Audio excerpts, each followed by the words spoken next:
샬롬, 주 안에서 평안하시죠? 오랫동안 대면하지 못해 보고 싶은 대림교회 성도님들께 이렇게 영상을 통해서라도 인사 나눌 수 있어 감사합니다. 이번 2020년 봄학기 배우는 숲을 많은 성도님들이 신청하셨는데요. 당분간 미디어를 통해 진행하고자 합니다. 오프라인에서 함께 모여 하나님의 말씀을 묵상하며 영적 교제를 나눌 수 있게 될 그날을 기대합니다. 오늘날의 교회가 당면한 문제들에는 어떤 것들이 있을까요? 하나님의 말씀으로 돌아가 하나님과의 관계를 바르게 하는 것입니다. 그 외에도 예배, 거룩하지 않은 삶, 잘못된 우선순위를 바로잡는 것, 사회적 약자를 섬기는 것과 같은 많은 이슈들이 있습니다. 놀라운 것은 주전 8세기의 선지자인 아모스가 당시 북이스라엘을 향해 부르짖었던 메시지가 오늘날 우리가 살아가는 이 사회에 비추어 보아도 크게 다르지 않다는 것입니다.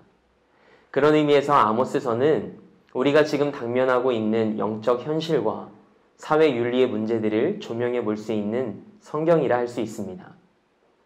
아모스서는 대선지서 외에 소선지서 중에서 호세아와 요엘에 이어 세 번째 책입니다.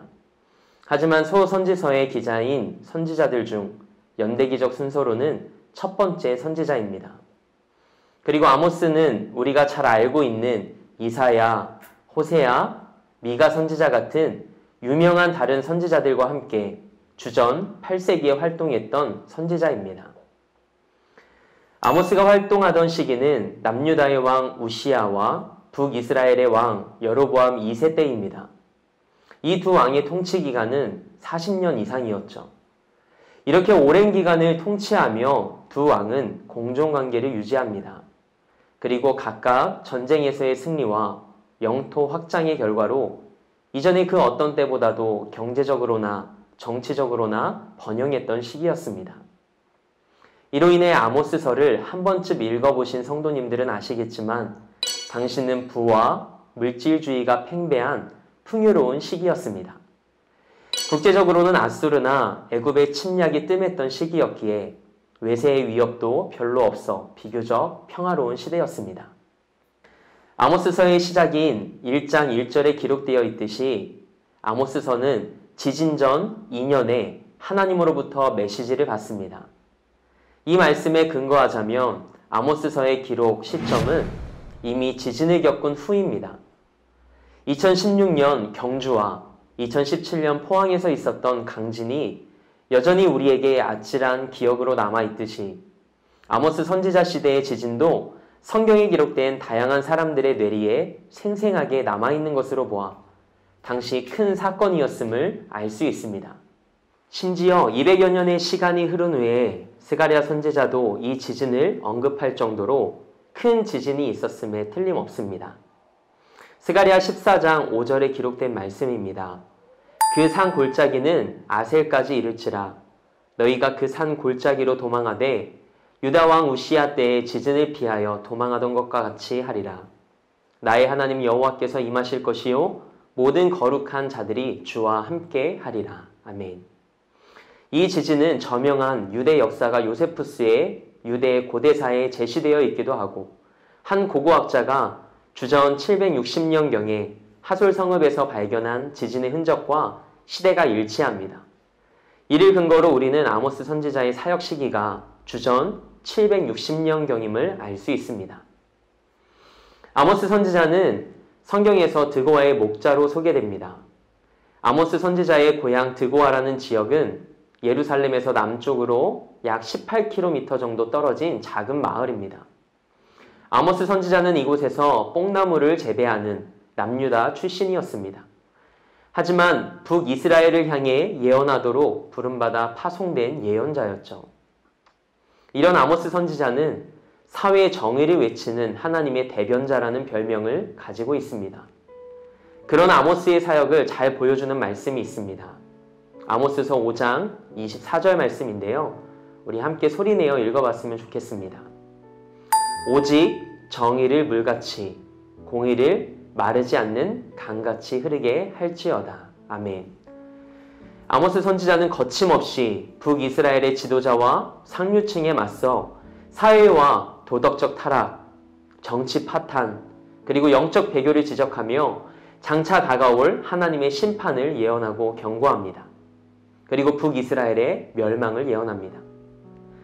아모스 선지자는 당시 우상숭배의 본거지인 베델의 부패한 제사장이요 정치꾼이었던 아마샤에게 이렇게 말합니다. 아모스서 7장 14절에서 15절 말씀입니다. 한 목소리로 함께 읽어볼까요? 나는 선지자가 아니며 선지자의 아들도 아니라 나는 목자요 뽕나무를 재배하는 자로서 양떼를 따를 때에 여호와께서 나를 데려다가 여호와께서 내게 이르시기를 가서 내 백성 이스라엘에게 예언하라 하셨나니. 아멘. 이 말씀은 아모스 자신이 선지자 학교를 나온 전문 선지자가 아니라는 것을 밝히는 말씀입니다. 아모스 선지자는 이사야처럼 왕족 출신도 아니고 예레미야처럼 제사장 집안 출신도 아니었습니다. 지금으로 말하면 신학교를 졸업하지도 않았고 교단에 속하지도 않은 평신도였습니다. 그래서 종교적 이해관계에 얽힌 기득권층이 아니기에 나는 떳떳하다고 주장합니다. 그만큼 당시 종교 지도자들의 타락은 말로 형용할 수 없었습니다. 아모스라는 이름은 무거운 짐을 진 자라는 뜻을 담고 있습니다.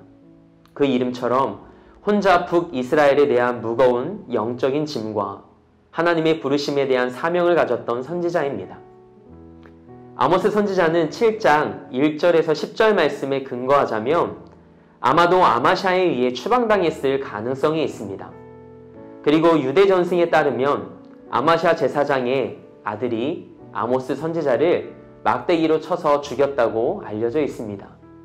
그래서 많은 학자들은 아마도 아모스 선지자가 박해를 당하다가 순교했을 것으로 추론합니다. 아모스서는 문장과 문학적 기교가 뛰어나며 성경 안에 담긴 메시지의 구성도 탁월합니다. 아모스서 9장에 하나님께서 다윗의 무너진 장막을 일으키고 그것들의 틈을 막으며 그 허물어진 것을 일으켜서 옛적과 같이 세우신다는 말씀이 기록되어 있습니다. 이 말씀은 다윗 왕가에 대한 약속을 하나님께서 기억하시고 메시아를 통해 구원과 회복을 이루어주실 것에 대한 희망의 메시지를 선포한 것입니다. 그래서 신약의 사도행전 15장 9절에도 이 말씀이 인용됩니다.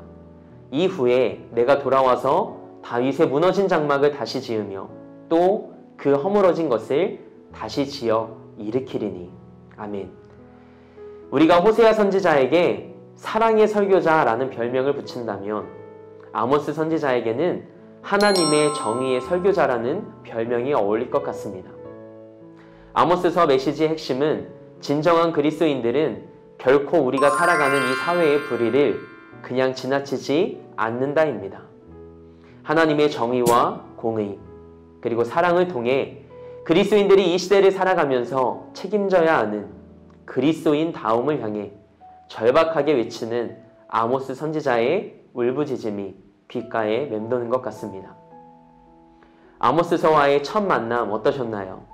다음 주에도 계속될 아모스서 기대해 주시고요. 말씀을 함께 읽어가며 하나님과 그분의 마음을 알아가는 기쁨이 더해지길 소망합니다.